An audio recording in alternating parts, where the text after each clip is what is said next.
នៅភូមិកុមាររាជស្រុកបាទីខេត្តតាកែវក្នុងអតីតកាលយូរអង្វែងហើយនោះមានបុរសម្នាក់ឈ្មោះកងប្រពន្ធឈ្មោះជុំ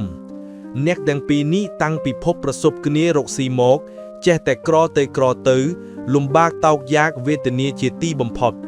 នឹកអៀនខ្មាក់ចំពោះអ្នកស្រុកជិតខាងណាស់ដោយនឹកថាម្ដេចក៏គេរកស៊ីចេះតែមានទៅ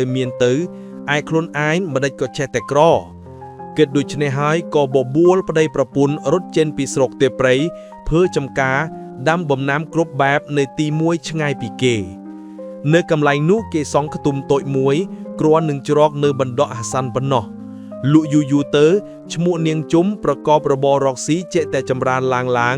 ក៏បានរុករើផ្ទះរបស់ខ្លួនពីកន្លែងចាស់យកមកសង់ត្រង់កន្លែងចំការរបស់ខ្លួននោះឯឈ្មោះកងនិងនាងជុំទាំងពីរនាក់នេះជាមនុស្សសុចរិតទៀងត្រង់មានធម៌សប្បុរសសង្គ្រោះដល់អ្នកកំសត់អត់ឃ្លានឯទៀតណាស់ហើយគេឯងឲ្យមកនៅជាមួយផងក៏មានមិនយូរប៉ុន្មានអ្នកទាំងពីរបានคล้ายទៅជាអ្នកមានស្ដុកស្ដំមាំមួនជាងគេមានបរិវារក៏ច្រើនចំណែកអ្នកដែលក្រខ្សត់ឯទៀតក៏តែងតែចូលទៅខ្ចីបុលស្រូវអង្គប្រាក់កាសអំពីឈ្មោះកងនាងជុំគ្រប់គ្នាតែអ្នកទាំងពីរនេះតាំងពីទៅនៅទីកន្លែងនោះបានធ្វើកន្លែងមួយសម្រាប់ឧទ្យានធូបបូជាដាក់នំចំណីសែនជាធម្មតារៀងរាល់ថ្ងៃអ្នកជិតខាងឃើញអ្នកទាំងពីរធ្វើដូច្នោះក៏នាំគ្នាធ្វើតាមលុះអ្នកទាំងពីរចាក់ចរាស្លាប់បាត់ទៅអ្នកស្រុកនៅឯក្រោយក៏នាំគ្នាបូជាកន្លែងនោះចប់រហូតមកកន្លែងនោះដើមឡាយគេហៅថាចំការតាកងយាយជុំលុះដល់មកខាងក្រោយក៏คล้ายទៅជាហៅថាអ្នកតាកងជុំរហូតមកដល់សពថ្ងៃនេះ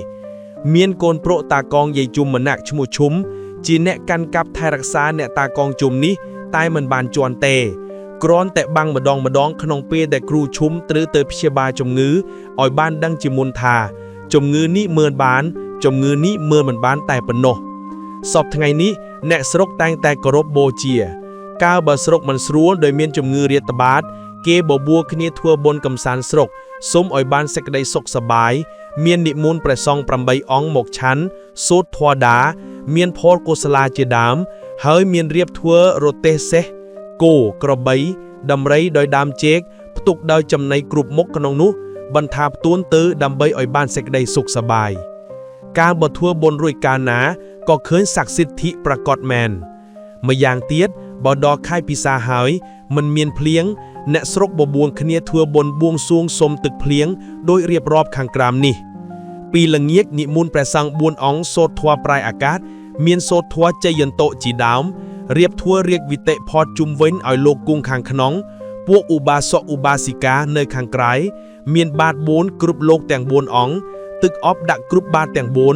យលោកសូត្រធម៌បាយទឹកគ្រប់ទិសទាំង4គេធ្វើពិធីនេះនៅចំពោះមុខអ្នកតាលុះព្រឹកឡើងទើបនិមន្តព្រះសង្ឃច្រើនអង្គគឺបើលោកក្នុងវត្តមានប៉ុន្មានគេនិមន្តទាំងអស់ទៅកន្លែងអ្នកតាមានអាចារ្យ3នាក់រៀបស្លាធម៌1គូចំអាប1ស្ពុកបង្អែម1ថាសដាក់ចំពោះមុខអ្នកតាហើយនាំគ្នាយកបាយមករាប់បាតនិមន្តព្រះសង្ឃសូត្រធម៌កុសលាជាដើមរួចប្រគេនព្រះសង្ឃឆាន់អាចារ្យនាំគ្នាឧទ្យានធូបបួងសួងសុំទឹកភ្លៀងហើយចាប់ចំអាបនិងបង្អែមគ្រប់មុខយកមកថ្វាយអ្នកតា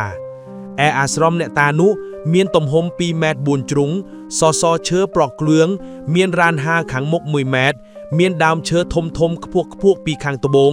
ខាងកោតខាងជើងនិងខាងលិចមានភ្នំមួយឈ្មោះភ្នំតតាបានជាហៅថាភ្នំតតា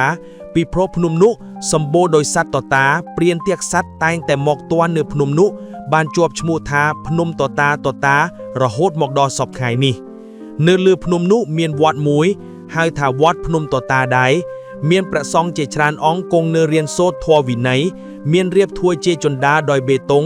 អាមេពីជើងភ្នំរហូតដល់កំពូលភ្នំឯភ្នំនោះមានកម្ពស់ប្រហែល100ម៉ែត្រ